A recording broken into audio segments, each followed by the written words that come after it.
Graham Porter sat alone at the corner table of Evergreen Steakhouse, watching the woman he had been talking to disappear into the kitchen without explanation. 20 minutes of conversation, 20 minutes of connection he had not felt in 4 years, and she had just walked away like he meant nothing. He pushed back his chair, ready to leave before the shame fully settled in. When the front door burst open, a woman stumbled through, soaked in snow, trembling and breathless. She locked eyes with him and said the words that would change everything. "I am so sorry I'm late. I am your date." Graham had spent the entire drive trying to convince himself this was not a betrayal. His daughter Ellie had wrapped her small arms around his neck that morning and whispered that Mommy would want him to be happy. She was 8 years old and should not have to worry about her father's happiness. But here they were, 4 years after the accident that took Julia on Christmas Eve, and Graham still could not look at holiday lights without seeing the flashing red and blue of police cruisers reflected in snow. Ben had set this whole thing up. His business partner and closest friend had cornered him at the construction site 3 days ago, phone already in hand, showing him a profile picture of a woman named Marin. "She is kind," Ben had said. "She has been through loss too." Just one dinner, Graham. Graham had agreed mostly to stop the conversation, but also because some small part of him was tired of pretending he was fine. The restaurant smelled like pine and cinnamon when he walked in at 7 on the evening of December 20th. He had worn the navy sweater Ellie picked out, the one she said made his eyes look less sad. Ben had told him Marin would be wearing a green sweater. Graham spotted her almost immediately. A woman sat alone near the entrance, her natural hair falling past her shoulders in soft twists, wearing a forest green sweater. She was looking down at her phone, and something about the way she held herself made Graham think she might be nervous too. He cleared his throat softly when he reached her table. The woman looked up, and Graham saw warmth in her eyes that he had not expected. Her smile was genuine, reaching the corners of her eyes. Graham felt something shift in his chest, a small crack in the wall he had built around himself. He introduced himself, stumbling over his words. She gestured to the empty chair, and Graham sat down. They started talking, and within minutes, the conversation flowed naturally. She asked about his work, and he found himself telling her about Porter and Sons Construction. She listened like she actually cared, nodding, asking questions that showed she was paying attention. Graham asked about her family, and she told him about growing up in Denver, about loving the mountains in winter. She mentioned losing someone close to her, and the way she said it made Graham feel less alone. He talked about Julia, without saying her name at first, testing the waters. The woman did not flinch or offer empty condolences. She just nodded with understanding. 20 minutes passed. Graham lost track of time. He told her about Ellie, about how his daughter was the only reason he got out of bed some mornings. The woman smiled at that, said she understood what it meant to live for someone else. Graham felt a connection forming, fragile but real. Then her phone buzzed. She glanced at it, and her expression changed. Something urgent flashed across her face, and she stood quickly. She apologized, said there was something she needed to handle, and walked toward the back of the restaurant. He watched her disappear through a door marked "Staff Only." Graham sat there staring at the empty chair. Maybe he had misread everything. He should have known better than to hope. He was reaching for his coat when a young waitress approached. She asked if he was waiting for Miss Hale.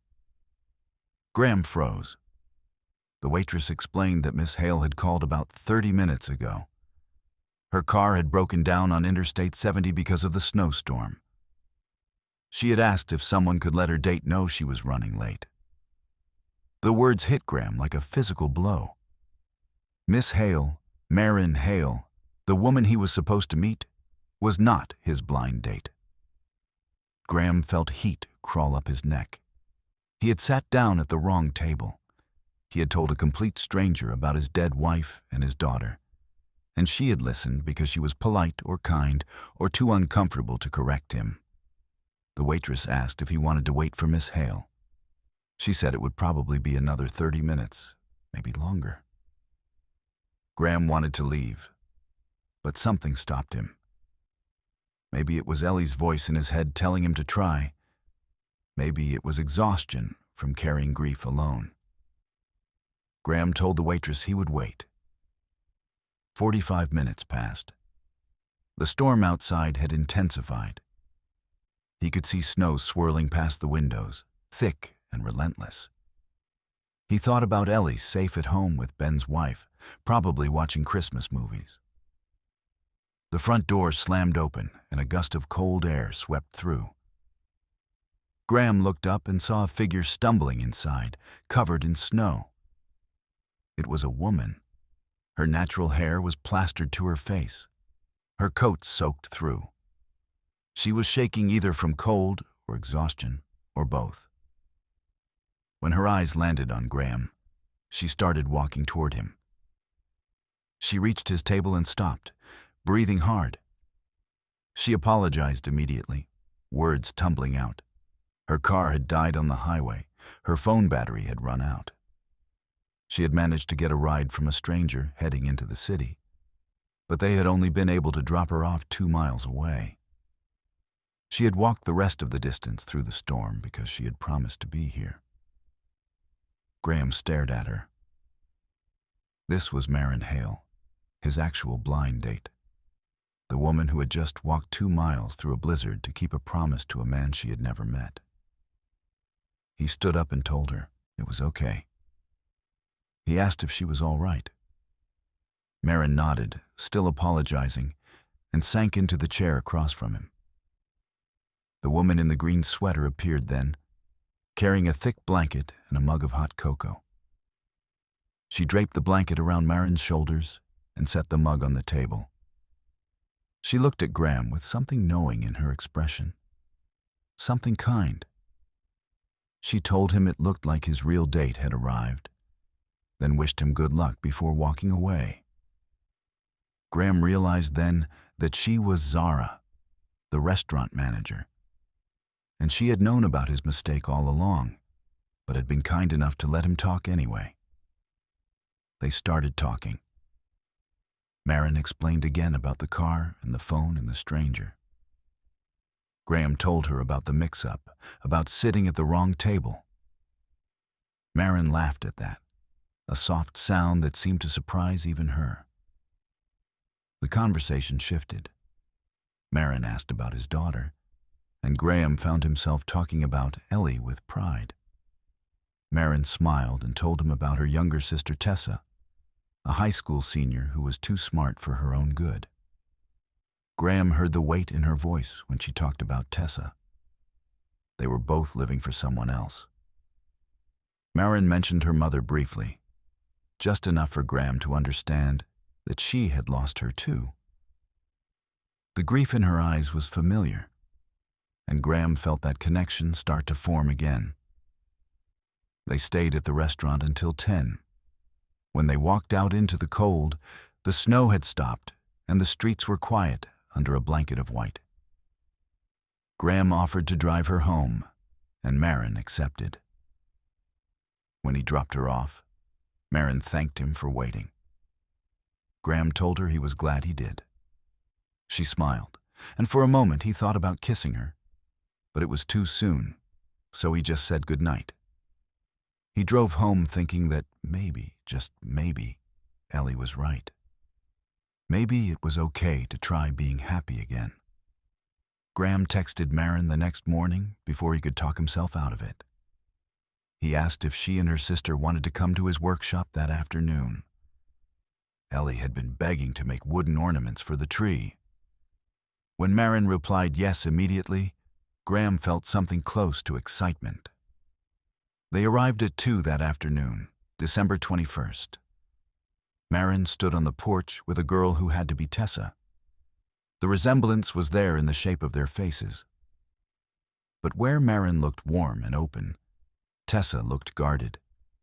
She had her arms crossed, and her expression was carefully neutral. Ellie grabbed Tessa's hand and pulled her toward the workshop, chattering about all the ornaments they were going to make. Tessa let herself be dragged along, and Graham caught the smallest hint of a smile at the corner of her mouth. The workshop became loud with Ellie's voice and the sound of sandpaper scraping against wood. Graham showed them how to cut basic shapes, how to smooth the edges. Ellie worked on a star, her tongue sticking out in concentration. Tessa started with a simple circle, but within minutes she was asking questions about more complex designs. Marin worked beside Ellie, helping her sand down the rough spots. She praised every small detail, and Ellie glowed under the attention. Graham watched them together and felt something dangerous blooming in his chest. It looked too much like a family. At some point, Tessa moved closer to Ellie, showing her how to paint tiny details with a thin brush. The younger girl looked up at Tessa adoringly, and Tessa's expression softened. Marin caught Graham's eye across the workbench and smiled.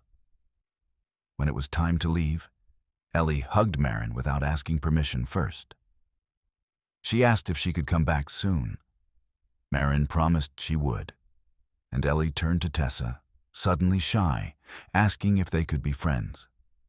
Tessa looked at her sister, then back at Ellie, and said she would like that. The next day, Marin invited them to her apartment to bake gingerbread cookies. Her apartment was small, but felt like home despite its size. The kitchen was barely big enough for all of them, but they made it work. Ellie shaped her cookies into stars and Christmas trees, decorating them with so much icing that they were more frosting than gingerbread. Tessa made hers with precision. Marin asked him about Julia gently, and Graham found himself answering. He told her about the accident, about how it had happened on the way home from a Christmas party. Marin did not offer the usual platitudes. She just listened. And when he finished talking, she told him about her mother. She had died 2 years ago from cancer, slowly and painfully. Marin had watched her fade away while trying to keep Tessa from falling apart. She had given up her own plans to take care of her sister. Graham understood. They stood there in the small kitchen, flour dusting their hands, and shared the weight of their grief with each other. Later, when the cookies were cooling, Tessa pulled Marin aside. Graham pretended not to listen, but their voices carried. Tessa told her sister that she could see what was happening, that Marin liked this man and his daughter. She said she did not want Marin to give up anything else for her. They ordered pizza and ate it on the floor of the tiny living room. Ellie sat next to Tessa, telling her stories about school. When they finally left, it was after 9. Ellie fell asleep in the car, and Graham carried her inside and tucked her into bed. December 23rd arrived with fresh snow and clear skies. Graham texted Marin and asked if she and Tessa wanted to go to the winter festival downtown. They met at 6 when the lights turned on. The festival was crowded with families walking through rows of vendor booths and light displays. Ellie held Graham's hand on one side and Tessa's on the other, swinging between them. They stopped in front of the enormous Christmas tree in the center of the square. It had to be 40 feet tall, covered in thousands of white lights. Ellie turned to Marin and asked if she was going to stay with them. The question came out of nowhere, innocent and direct. Ellie clarified, asking if Marin was going to come back and visit them again, or if this was the last time. There was fear in her voice, the kind that came from losing someone before. Marin knelt down so she was eye level with Ellie.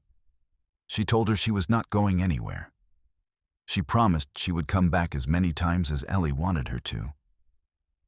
Ellie threw her arms around Marin's neck, and Marin held her tight. When she stood up, her eyes met Graham's, and there was something in her expression that looked like a promise. They walked through the rest of the festival, stopping to buy hot chocolate. Tessa and Ellie ran ahead, pointing at lights and laughing. Graham and Marin followed behind, their hands brushing but never quite holding. Christmas Eve morning arrived bright and cold. Marin called and asked if she could come over. Said she had a recipe for cinnamon rolls her mother used to make. Graham said yes without thinking. An hour later, she was standing in his kitchen, flour on her hands and a smile on her face. They ate the cinnamon rolls at the kitchen table, warm and sticky and perfect. They sat there in comfortable silence while Ellie ran off to play. Marin looked around the kitchen, taking in the family photos on the walls. She told Graham his home felt warm. Graham said it was because of Ellie that she kept him from disappearing into the grief. They were still sitting at the table when Marin's phone rang. She glanced at the screen, and Graham saw her expression change. It went from relaxed to tense in the span of a heartbeat. She answered, and when she hung up, her hands were shaking. Marin looked at Graham, and there were tears in her eyes. She told him it was a job offer, a position she had applied for months ago. Phoenix Financial Group wanted her as their senior accountant. The salary was more than twice what she made now. It was enough to pay for Tessa's college, to give them security. But it meant moving to Arizona. It meant leaving Denver. Graham felt the words hit him like a physical blow. Phoenix, Arizona, 1,000 miles away. Marin told him she had to take it, that this was the opportunity she had been waiting for. But her voice cracked when she said it. He asked when she had to decide. Marin said they wanted her to start on January 2nd. She would need to move quickly. Graham did the math in his head. That gave her just over a week. He wanted to tell her not to go. He wanted to ask her to stay. But he could not. He had just signed a contract with the Denver City Council for a 6-month construction project. If he backed out, his company would be ruined. And Ellie was settled in school. They sat in silence, the cinnamon rolls growing cold on the table between them. Graham reached across the table and took Marin's hand. He told her he understood, that she had to do what was right for Tessa. Marin squeezed his hand and told him she was sorry. Graham said he was sorry too. They were saying goodbye before they had even had a chance to begin. Marin left that afternoon, telling Ellie she needed to go home and start packing. Ellie asked when she would see her again, and Marin promised it would be soon. But Graham heard the lie in her voice. He walked her to the door, and they stood there looking at each other. Marin touched his face and told him she wished things were different. Graham said he did too. Then she turned and walked away. Ellie came running, asking where Marin went. Graham told her she had to move away for work. Ellie asked if they would ever see her again. Graham said he did not know, and the truth of that answer broke something inside him. That night, Ellie cried herself to sleep. Graham sat in her room, stroking her hair and telling her it would be okay, even though he did not believe it himself. Marin and Tessa left Denver on December 26th. Graham did not go to see them off. He could not watch them drive away. Christmas had been quiet and sad. Ellie had opened her presents with half her usual enthusiasm. December 28th arrived with a weather warning. A massive winter storm moving down from Canada was supposed to be the worst in a decade. Schools closed early, and businesses sent workers home. The storm hit around noon. Snow fell so thick that Graham could not see across the street. Ellie's school had sent out a message saying the buses were running behind schedule because of the weather. When 2 hours passed and Ellie still was not home, he started to feel the familiar flutter of panic in his chest. He called the school and they told him the buses were stuck on Interstate 70, just past the mountain pass. They were safe, the woman on the phone assured him. But they could not move until the plows came through. Interstate 70. The same stretch of highway where Julia had died. Graham felt the room tilt. He ran to his truck. He had to get to Ellie. The roads were barely visible under the snow. When he got to the highway entrance, a police officer flagged him down. The cop told him the interstate was closed, that nobody was getting through until the storm passed. Graham tried to explain about Ellie, about the school bus. The officer was sympathetic but firm. He said emergency crews were working on it, that the kids would be fine. Graham sat in his truck on the side of the road, watching snow pile up on his windshield. He could not go forward and he could not go back. He was stuck, just like 4 years ago when he had gotten the call about Julia. His hands were shaking when he pulled out his phone. He scrolled through his contacts. His thumb hovered over Marin's name.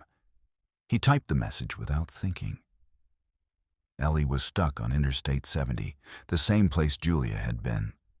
He could not get to her, and he needed help. He knew Marin was far away, knew she could not do anything. But he sent the message anyway. Graham sat there for 15 minutes before his phone buzzed. Marin's response was 3 words. She said she was coming.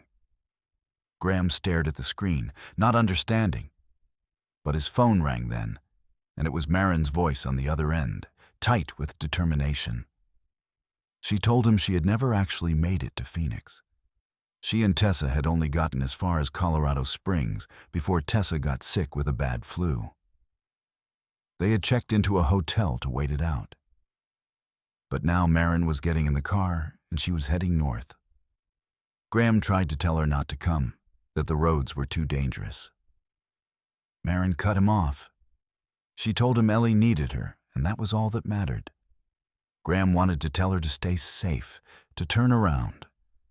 But he could not make the words come out because he needed her to come.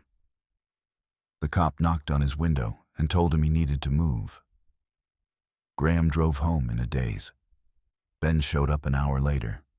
He found Graham sitting on the couch in the dark, staring at his phone and waiting for news. Ben sat down beside him and did not say anything for a long time. Graham's phone rang at 6. It was a number he did not recognize. A woman's voice told him the children were safe. The buses had been cleared, and they were bringing the kids to a warming station at a fire department near the highway. Parents could pick them up there. Graham was in his truck before the woman finished talking. The fire station was crowded with parents and crying children. When Graham arrived, he pushed through the crowd, searching for Ellie's face.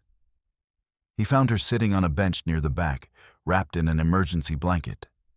She looked small and scared, but she was alive. Graham ran to her, dropping to his knees and pulling her into his arms. He held her so tight she complained that he was squishing her. But he could not let go. Ellie pulled back and looked at him with wide eyes. She told him Marin had come. Graham's heart stopped. Ellie said a woman had shown up at the bus before the fire trucks did, that she had climbed through the snow and helped get the doors open. She had made sure all the kids were okay and had stayed with them until help arrived. Ellie said the woman had known her name, had asked if she was Graham Porter's daughter. When Ellie said yes, the woman had hugged her and told her everything would be all right. Graham looked around the fire station, searching the crowd for Marin's face. A firefighter noticed him looking and asked if he was searching for someone. Graham described Marin, and the firefighter nodded. He said she had left about 20 minutes ago, that she had refused medical attention even though she looked exhausted. She had told them she needed to get back to her sister. Ben insisted on taking Ellie home. He told Graham to go find Marin, that he would make sure Ellie got home safe. Graham drove south through the clearing storm. Marin had come. She had driven through the worst blizzard in a decade and saved his daughter. And he had let her walk away without even saying thank you. The hotel was a small chain off the highway. Graham found Marin's room number from the front desk clerk. He knocked on the door and Tessa answered. She looked tired and pale. She recognized Graham immediately and stepped aside to let him in. Marin was sitting on the edge of one of the twin beds, staring at her hands. She looked up when Graham entered, and the exhaustion in her eyes made his chest ache. He asked if she was okay, and she nodded, but her hands were still shaking. Graham sat down beside her and took those shaking hands in his own. He told her thank you, told her she had saved Ellie's life. Marin shook her head and said she had had to come, that she could not have lived with herself if something had happened. Tessa cleared her throat from across the room. She told Graham there was something he needed to know. Graham looked at her, and Tessa pulled an envelope from her backpack. She handed it to Marin, whose hands started shaking harder. Tessa explained that she had gotten a scholarship, a full ride to the University of Colorado Boulder. The letter had come 2 weeks ago, but she had hidden it because she knew Marin would turn down the Phoenix job if she found out. Tessa had thought she was helping, but watching Marin cry on Christmas Day had made her realize she had been wrong. Marin stared at the letter, tears running down her face. Tessa's voice broke when she spoke. She said she was tired of Marin sacrificing everything for her, tired of being the reason her sister could not be happy. She told Marin she deserved to have a life too, to fall in love, to build something for herself. The scholarship meant they could stay in Denver. It meant Marin did not have to take the Phoenix job if she did not want to. Graham felt hope bloom in his chest. He asked Marin what she wanted to do, and she looked at him with those tear-filled eyes. She said she wanted to stay, but she could not use the scholarship as an excuse to give up a good job. She still needed to support them both, still needed to make sure Tessa had everything she needed beyond just tuition. Graham told her about an idea he had had. His company was growing and needed someone to manage the finances properly. Ben had been handling the books, but he was terrible at it. They had been talking about hiring a real accountant for months. Graham explained that it would be a legitimate position, senior financial manager for Porter & Sons Construction. The salary would be comparable to what Phoenix had offered. There would be benefits, health insurance, retirement contributions. It was not charity. It was a real job that his company genuinely needed. Marin looked at him for a long time, searching his face for something. She asked if he was sure, if this was really what he wanted. Graham told her he had never been more sure of anything in his life. He said he wanted her to stay, wanted Ellie to have her in her life, wanted to see where this thing between them could go if they gave it a real chance. He told her he was terrified of losing someone again, but he was more terrified of never trying. Marin's answer was to kiss him.